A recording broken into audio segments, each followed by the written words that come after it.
அடுத்தப்புறமா என்னென்னு பார்க்கலாம். இன்னைக்கு பார்த்தீங்கன்னா, சிந்து வந்து கொசு வலையில படுத்துட்ருக்காங்கல்ல, அப்போ பார்த்தீங்கன்னா, சிவா பார்த்துட்டாரு. பார்த்துட்டு கொசுலாம் கடிக்குதுன்னு சொல்லி, சிந்துக்கு கொசு வலைலாம் போட்டு விட்டுட்டு அங்கே வந்து போயிடுறாங்க. வெளியே அன்னபூர்ணி என்னன்னு கேட்கும்போது, "ஃபோனை மறந்து வச்சுட்டேன் பெரியம்மா" அப்படின்னு சொல்லி சிவா வந்து சமாளிக்கிறாங்க.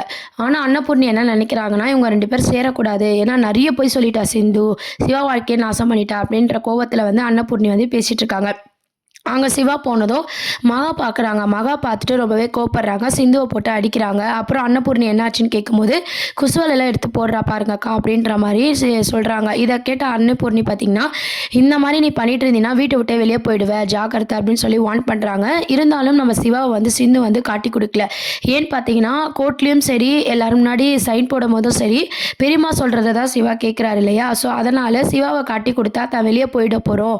சிவா வந்து அவங்க பெரியம்மா பேச்சை மீறின மாதிரி இருக்கும் அப்படின்னு நினச்சிக்கிட்டு சிந்து பார்த்திங்கன்னா அவங்க மேலேயே பழி போட்டுக்கிறாங்க. இதெல்லாம் வந்து திட்டினோன்னு பைரவிலேருந்து எல்லாருமே பார்க்குறாங்க. இருந்தாலும் சிந்துக்கு வந்து யாருமே சப்போர்ட் பண்ணலை.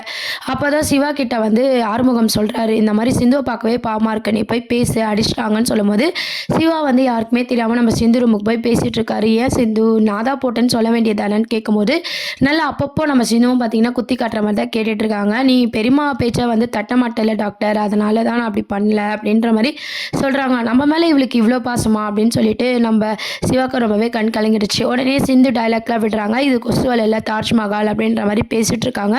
சிந்துவை இவ்வளோ கொடுமை பண்ணுறது வந்து பார்த்திங்கன்னா நிஜமாவிலே ஆறுமுகத்துக்கு வந்து ரொம்பவே கஷ்டமாக இருக்குது. சிவாவுக்கும் கஷ்டமாக இருக்குது.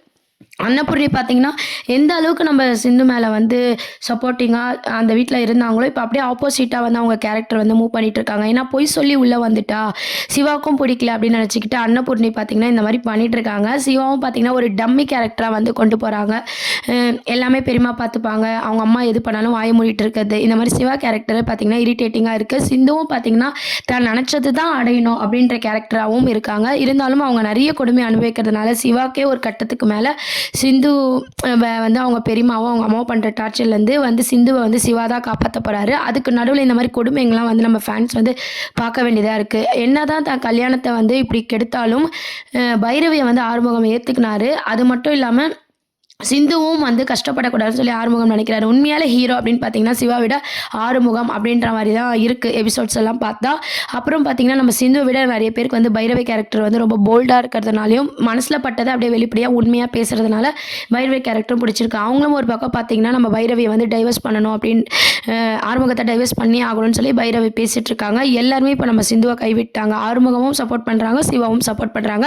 இதுலேருந்து சிந்து எப்படி மீண்டு வந்து நம்ம அன்னபூர்ணி மனசில் இடம் பிடிச்சி சிவா கூட சேர்ந்து வாழ்வாங்க அப்படின்றது தான் சீரியலோட மொத்த எபிசோட்ஸாக வந்து கொண்டு போய் கதையை எழுதிட்டுருக்காங்க. இந்த மாதிரியான எபிசோட்ஸை பற்றி நீங்கள் என்ன நினைக்கிறீங்க? உங்களுக்கு எந்த கேரக்டர் ரொம்ப பிடிக்குமா அப்படின்றதெல்லாம் கீழே கமெண்ட் செக்ஷன் சொல்லுங்கள். சேனலை மறக்காமல் சப்ஸ்கிரைப் பண்ணுங்கள். தேங்க்ஸ் ஃபார் வாட்சிங்.